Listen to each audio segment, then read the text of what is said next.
Kutana tena katika jukwaa letu la Mzinga Sports. Ni jukwaa ambalo tunaendelea kujuzana mengi kuhusu mchezo unaofuata wa wekundu wa Msimbazi Simba kwenye kombe la shirikisho Afrika dhidi ya Al Masry kutoka Misri.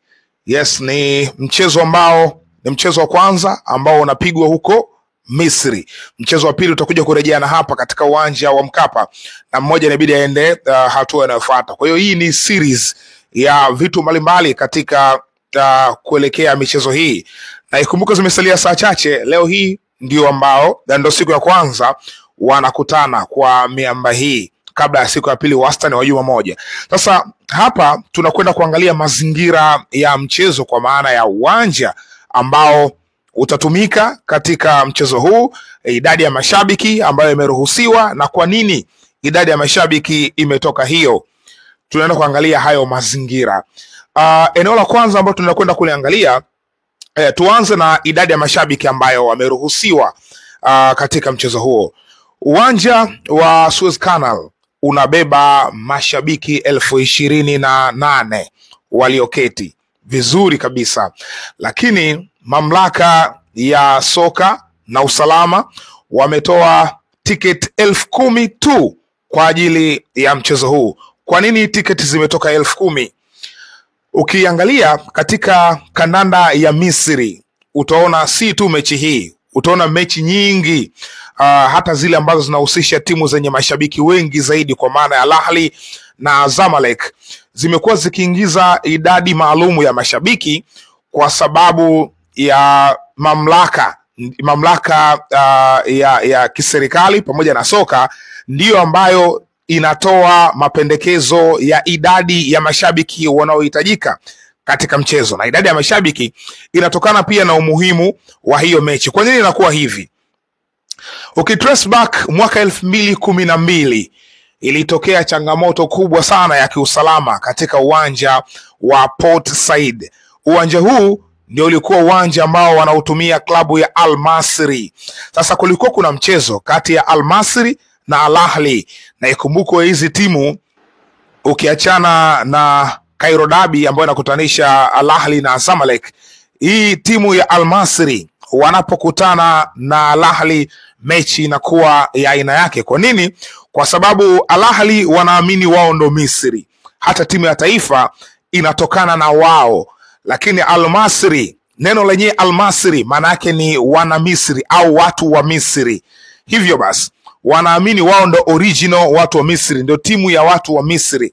Kwa hiyo mechi yao inapokutana hawa wawili inakuwa ni mechi kali mno. Sasa mwaka 2012 miamba hii ilikutana katika uwanja wa Port Said, na baada ya kukutana ilitokea maafa makubwa zaidi kwenye historia ya kandanda ya Misri, kwa maana ya mashabiki wa Al Masry na mashabiki wa Al Ahly walikutana katika pitch pale.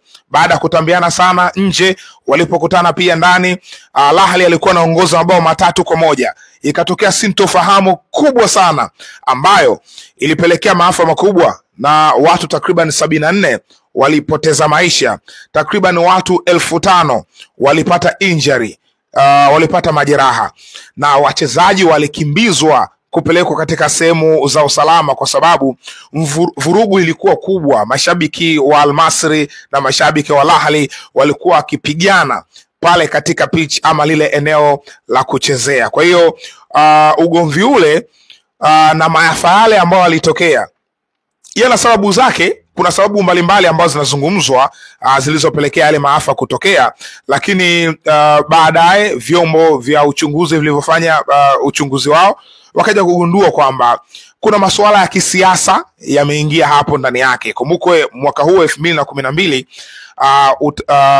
amani ndani ya Misri ilikuwa ni ndogo sana, na ndio mwaka ambao pia yalifanyika mapinduzi ya aliyekuwa rais kwa wakati huo, kwa maana ya Hosni Mubarak, ambaye alikuwa ametolewa katika kiti chake cha urais. Kwa hiyo ilionekana hata haya machafuko ambayo yametokea huku ni muendelezo wa hila na njama ambazo zimefanywa na baadhi ya watu, na uchunguzi pia uliainisha kwamba hata sehemu ya vyombo vya ulinzi na usalama vilichochea ili jambo kutokea, hali ambayo ilipelekea vurugu na vurugu hii ikasababisha michezo hii ya soka kuto kuingia kwa mashabiki. Yani mamlaka ya serikali pamoja na ya soka walikubaliana kwamba mechi za timu za Misri zisiingize mashabiki uwanjani, yani shabiki hata mmoja asiingie.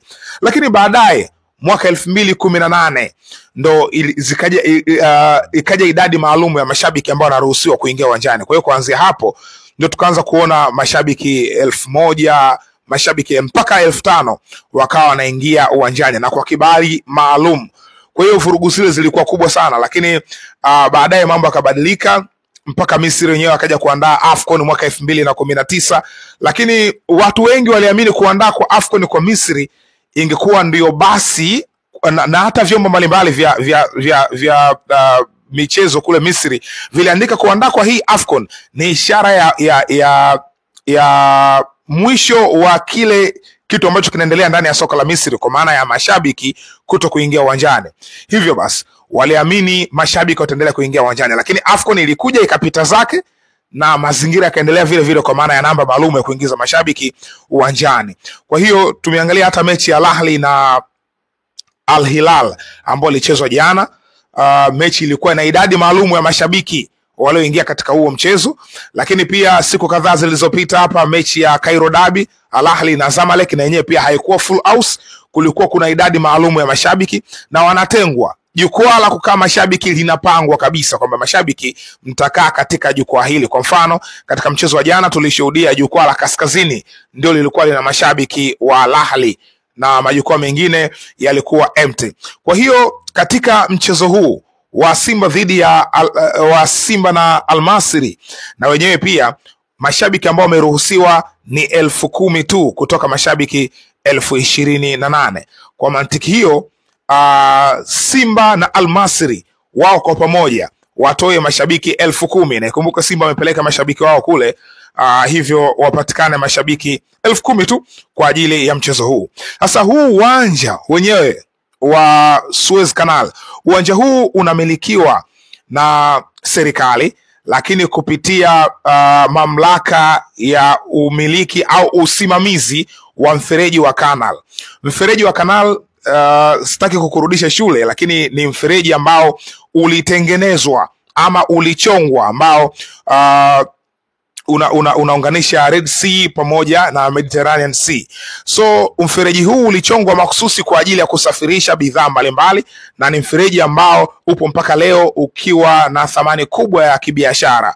Unafanya biashara kutransfer mizigo kutoka eneo moja kwenda eneo jingine, na ulijengwa na Wafaransa miaka 1800 huko. Lakini leo hii ni mfereji ambao umekuwa ukiingiza fedha nyingi sana katika mapato ya nchi ya Misri.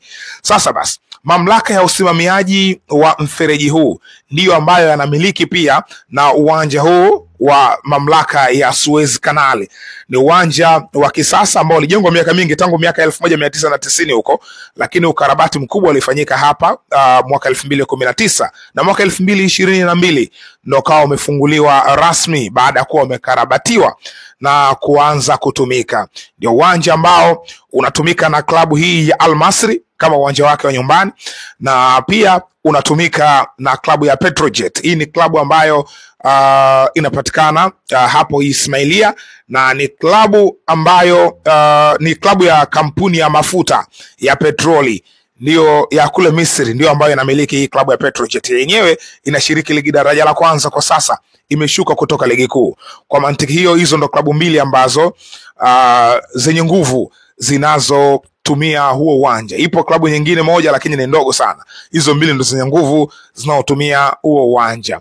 Kwa hiyo uwanja huu una sehemu ya parking, una viwanja kadhaa vya mazoezi, una restaurant ndani yake, lakini pia nyasi zake ni hybrid grass, ni nyasi artificial, lakini pia kuna mchanganyiko wa nyasi original. Kwa hiyo ni nyasi zenye standard ya hali ya juu kwa michezo ya soka, na una meet kabisa requirements au uhitaji wa FIFA pamoja na CAF. Na ikumbukwe Uwanja huu ulikuwa ni sehemu ya mitanange ya AFCON mwaka 2019 ambayo ilifanyika Misri, na mchezo ambao ulisisimua, mchezo ambao pengine utakumbukwa zaidi ni ule ambao walicheza Ivory Coast dhidi ya Algeria, mchezo ambao ulimalizika kwa sare ya bao 1-1 ukaenda kwenye changamoto ya mikwaju ya penalty. Algeria wakafanikiwa kufuzu na kwenda hatua inayofuata, na ikumbukwe kwamba Algeria ndio walibeba ubingwa wa msimu huo. Kwa hiyo ndio uwanja ambao utakwenda kutumiwa na miamba hii miwili, Al Masry dhidi ya wekundu wa Msimbazi Simba. Hii ni Mzinga Sports, usisahau kucomment, kusubscribe, kulike na kushare.